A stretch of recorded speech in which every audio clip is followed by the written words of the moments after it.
Bonjour à tous, bienvenue à cette deuxième journée de formation sur la stratégie en piste. Aujourd'hui, je vais parler vraiment de stratégie qui est issue du livre L'Esprit de l'épée, un superbe livre fait par un incroyable maître d'armes, Rémi Delhomme, et on va en parler un petit peu plus. Donc pour aborder tout de suite le vif du sujet, on va commencer avec la distance. Ce qu'il faut savoir sur la distance, c'est qu'il y a trois types de distance. Vous allez avoir la distance de sécurité, qui est une distance qui vous permet de ne pas être touché par une attaque simple, directe, adverse. Vous allez avoir la distance de danger, c'est celle où vous avez le potentiel d'être touché, sans pas forcément vous être capable de toucher. Et enfin, votre distance d'attaque, qui est la distance qui vous permettra d'aller toucher. Pour généraliser un petit peu tout ça, en fait, on va parler de distance d'action. On va également parler de la gestion de la prise de décision. Pour ça, on va parler de prise de décision avant d'entrer dans la distance, de perception de la prise d'information également, du type d'action et du type de décision que l'on aura pris. Donc on va rentrer dans les profils de jeu élémentaires. On va avoir quatre types de jeux, à la fois les attaquants et les défenseurs. Pour ceux qui font plus de contre-attaques, on va considérer que les contre-attaques sont des éléments offensifs quand c'est prédéterminé à l'avance. Par contre, quand ce sont des éléments beaucoup plus dans des situations imprévues, qui est notre dernière solution, on allonge le bras juste pour se défendre, sans sortir de la situation. Dans ce cas-là, on va être dans des contre-attaques qui vont être dites défensives. Ensuite, on va avoir, avec la distance, des ouvreurs et des fermeurs. Des ouvreurs, c'est ceux qui vont prendre l'initiative de rentrer dans la distance adverse. Alors que des fermeurs, eux, vont laisser l'autre rentrer dans la distance et ils vont également peut-être inciter l'autre à rentrer dans sa propre distance. De ces quatre profils-là, on va en tirer quatre grands noms. On va avoir les blindeurs et les contreurs. Les blindeurs et les contreurs, ce sont deux fermeurs. C'est-à-dire que pour ces personnes-là, ils vont laisser rentrer l'autre dans notre distance ou l'inciter à rentrer dans la distance. Le blindeur, lui, va être plutôt défenseur, alors que le contreur va être plutôt attaquant. On va également avoir le presseur et le conquérant, qui seront tous deux des ouvreurs. Le presseur va être défenseur, alors que le conquérant va être attaquant. Chacun des jeux va avoir des profils évolutifs.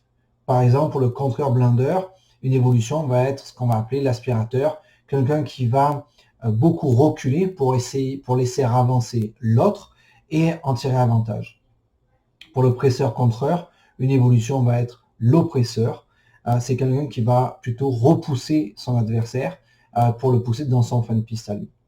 On va avoir d'autres évolutions possibles, alternatives. C'est quelqu'un qui va rentrer-sortir en permanence de la distance. On va avoir des perturbateurs, c'est ceux qui vont faire des signaux contradictoires. Avec ça, on va pouvoir établir quel style de jeu on va mettre en place face à un adversaire et lequel va être le plus adapté pour le mieux s'en sortir sur la piste. Donc là, on va parler maintenant des préparations. Les préparations, c'est prendre de l'information, mais aussi pour déployer son action. Par contre, pendant ma préparation, il faut que je me rappelle que mon adversaire pourrait m'attaquer et donc je dois être prêt à me défendre. Les préparations, on va chercher l'un des quatre objectifs suivants. Le premier serait de provoquer. Provoquer, c'est conditionner négativement à l'aide de stimuli de peur. On va faire par exemple des feintes. Dans ces feintes, on va amener en fait l'adversaire à faire quelque chose malgré lui. Ça, c'est un jeu qui va correspondre au conquérant, au presseur. On pourrait chercher également à renforcer. Donc là, on cherche à conditionner positivement à l'aide de stimuli de confiance. Ça va être par exemple des demi-fentes. On va stimuler un point fort à l'adversaire, à l'opposé de là où on veut attaquer, pour pouvoir finir avec un dégagement par exemple. Ça va être un jeu qui va correspondre au conquérant et au presseur. On va également avoir l'objectif d'aspirer. L'aspirer, c'est faire venir l'adversaire en lui laissant croire qu'il peut diriger le match. On va par exemple faire des absences. Et on va faire par exemple ne pas réagir à une action. Attention, ne pas réagir ne veut pas dire ne rien faire. C'est un jeu qui va correspondre au contreur et au blindeur. Enfin, on va perturber. c'est rendre le jeu difficile, la lecture du jeu difficile à l'adversaire. On va perturber le jeu. Ça, c'est un jeu qui va correspondre notamment aux blinders et aux conquérants. Donc, les préparations sont en fait des pièges. On va avoir beaucoup de pièges et de possibilités de pièges qui peuvent être mis en place. Certains vont même parfois se cumuler entre eux. Je vais en donner quelques-uns ici. On a par exemple la fausse cible. Ça va être une préparation qui va permettre de provoquer et de renforcer. Le jeu va être conquérant ou contreur. On va faire par exemple des feintes, un bâté-carte main, feinte à la main, feinte au corps, pour ensuite finir à une autre cible qui va être par exemple la cuisse ou le pied. On a le piège du vide. Ça, c'est une préparation qui va vous permettre de provoquer. Le jeu va être un petit peu plus presseur. On va presser sans jamais partir et on va ressortir de la distance à chaque fois qu'on s'en trouve un petit peu plus dans une distance de danger ou de touche.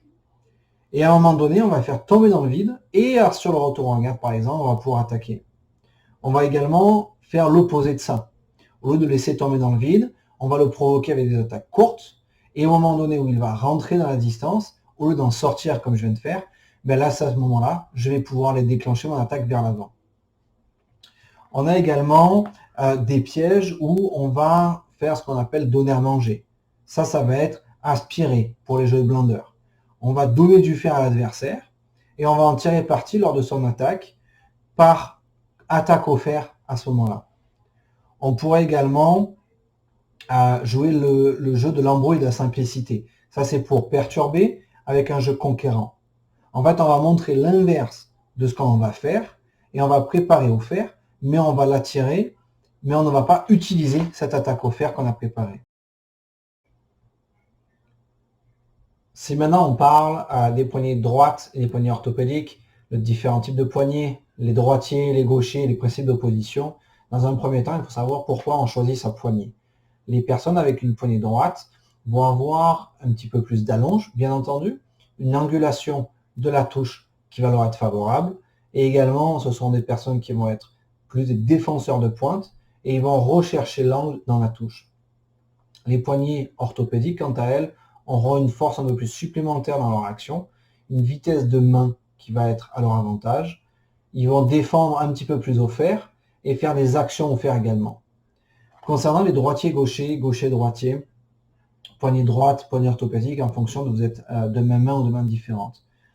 Ce qu'il faut comprendre, c'est que quand vous êtes droitier-gaucher, vos lames vont être parallèles. L'interception sera beaucoup plus difficile à avoir. Quand on va être avec des types de poignées différentes, mais adversaires de même main, une poignée droite, une poignée orthopédique, deux adversaires droitiers. Dans ce cas-là, la poignée orthopédique aura avantage à faire des défensives en ligne basse et finir en ligne haute. Quand ce seront des adversaires avec des poignées droites, poignées orthopédiques, de mains opposées. Dans ce cas-là, le rapport de force va être favorable à la poignée droite. Pourquoi ? Parce qu'il va permettre plus d'angulation. Il va falloir donc jouer un jeu de patience au début du match, notamment pour faire des actions type de sixte lié septime en ligne basse. Les battements répétitifs et les attaques sur la marche devront se faire par la poignée orthopédique. Quand on va parler avec deux personnes de même main et de même type de poignée, à savoir une poignée orthopédique, le dernier à prendre le fer dans ce cas-là aura toujours l'avantage. Quand on parle de mains opposées avec des poignées orthopédiques, il y a peu d'actions sur le fer en offensive, il y aura beaucoup plus d'actions composées. Les défensives de main et de pointe seront souvent privilégiées. Quand on va être avec une poignée droite et une poignée orthopédique, d'adversaires de même main, il va falloir favoriser le fait de rester loin, de varier les cibles, de dérober en défensive et d'enlever le fer pour éviter certaines préparations adverses. La poignée droite et la poignée orthopédique, dans ce cas-là, si vous êtes de main opposée, il y aura beaucoup de contre-attaques extérieures qui vont se faire. Les attaques au pied à la main également vont être nombreuses. Il y aura des attaques par l'extérieur, mais au corps. Enfin, deux poignées de main droite, ça va souvent être un jeu de distance purement et simplement. pour savoir maintenant s'il vaut mieux s'imposer ou s'adapter. Je vous dirais qu'en entraînement, quand vous vous concentrez sur soi, dans ce cas-là, vous allez développer le jeu de « je m'impose ». Dans ce cas-là, vous allez pouvoir travailler vos propres actions, à travailler une ou deux actions où vous êtes confortable pour renforcer, pour les améliorer, et également deux, trois actions où vous n'êtes pas du tout confortable pour les travailler et les améliorer. Quand vous allez vous concentrer sur votre adversaire, dans ce cas-là, vous allez adapter votre jeu. Vous allez pouvoir déterminer quel type d'action il fait et comment l'utiliser à votre avantage. Et vous allez développer votre lecture du jeu. Quand vous êtes en compétition, il faut savoir avoir un plan de match avant de démarrer votre compétition et votre match notamment. Il faut connaître l'historique des matchs avec l'adversaire pour voir s'il est avantage de s'adapter ou de s'imposer. Le mental en compétition est quelque chose de très important. Dans ce livre, l'esprit de l'épée, il est expliqué en 6 points, 6 éléments clés. Je vais essayer de vous l'expliquer dans cette vidéo. Il y a le premier qui est quelques jours avant la compétition. Dans ce cas-là, on va essayer de définir les objectifs de la compétition à venir. On va également essayer de ne pas trop penser à la compétition, simplement juste ce qu'il est nécessaire pour pouvoir s'y préparer et pour ne pas se rajouter une pression supplémentaire. On va également, au début de la compétition, avoir sa routine de prête pour pouvoir la réaliser. Essayer de ne pas avoir de regrets cette journée-là. Le troisième élément, c'est qu'avant chaque match, on va penser au match qui arrive. On ne pense pas au match 5, 6. On pense au match qui arrive. On pense également à la stratégie qu'on va mettre en place dans ce match-là. On va utiliser une imagerie mentale dynamique avec de l'autosuggestion et on va écouter une musique qui nous booste. Ensuite, le quatrième élément, au début du match, on va être patient. On va respirer avec une respiration ventrale. On va attaquer sur des préparations ou faire tomber dans le vide pour pouvoir observer, pour pouvoir prendre des éléments, pour pouvoir prendre les meilleures possibilités dès le départ pour pouvoir construire vos actions. On va penser cible et on va être agressif. Pendant le match, on va faire du touche après touche. On va analyser les touches. On va rester imprévisible et détendu. Enfin, le dernier élément, c'est la dernière touche. Celui-là, c'est j'amène mon adversaire à réaliser les mêmes actions qu'on a fait, notamment si je mène au score. Par contre, si c'est un match qui est serré ou une mort subite, rapidement, il faut que ma tactique soit prête. Je dois être ultra vigilant et j'y vais à fond. Entre les matchs, on va essayer de faire un bilan. Qu'est-ce qui a été positif, qu'est-ce qui a été négatif, qu'est-ce que je peux améliorer et comment je peux l'améliorer. On va passer au match suivant. On va se relâcher, se relaxer et récupérer.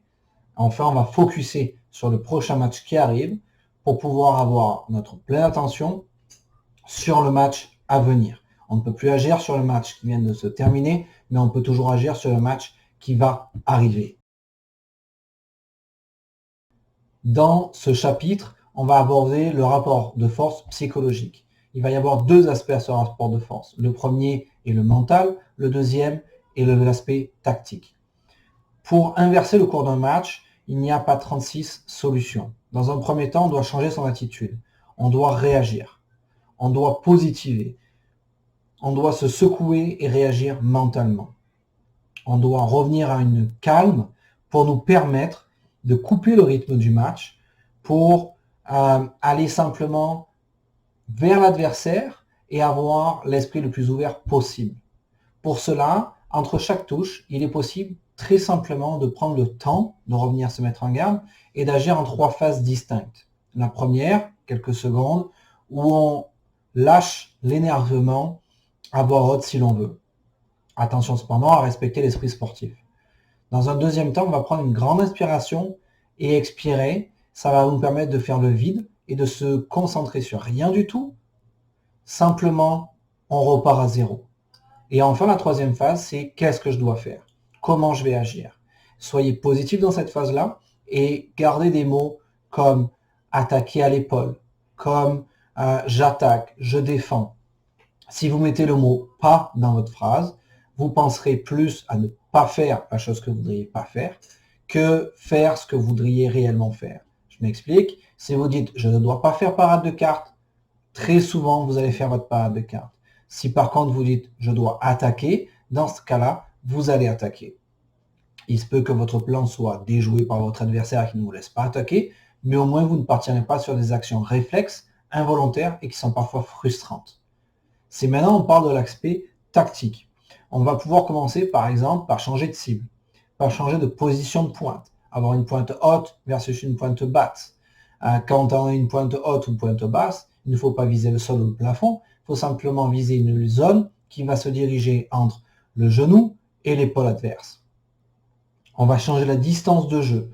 On va également pouvoir jouer tactiquement sur le changement de position sur la piste, que ce soit latéralement ou que ce soit en longueur de piste. J'étais toujours chez lui, maintenant je peux aller chez moi.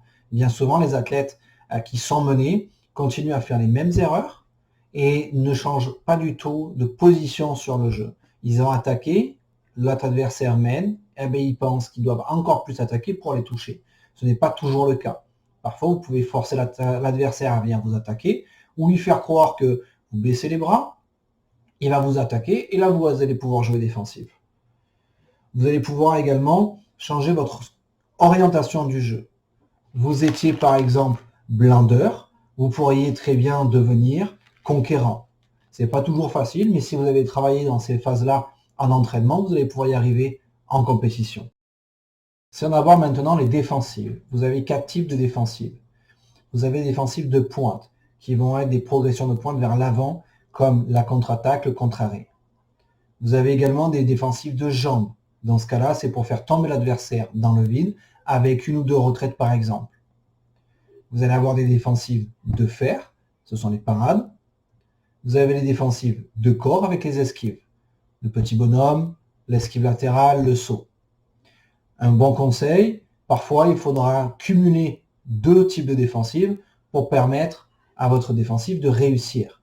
Par exemple, je vais faire une défensive de jambes, je fais une retraite, avec une défensive de pointe, une contre-attaque, ce qui va me permettre de toucher. Voilà qui conclut l'analyse du livre L'Esprit de l'épée, écrit par Rémi Delhomme. J'espère que cela vous aura un petit peu éclairé dans son contenu. Et pour ceux qui ne l'ont pas lu, j'espère que cela vous donnera le goût d'aller lire ce livre. Vous pourrez le trouver sur différents sites internet actuellement en vente. J'espère également que cette petite analyse vous permettra de parfois mieux comprendre le jeu à mettre en place et quel jeu vous allez pouvoir mettre en place, de pouvoir développer certaines nouvelles stratégies. En attendant d'avoir de vos nouvelles, je vous souhaite une bonne semaine, une bonne fin de semaine et à la prochaine. Bye.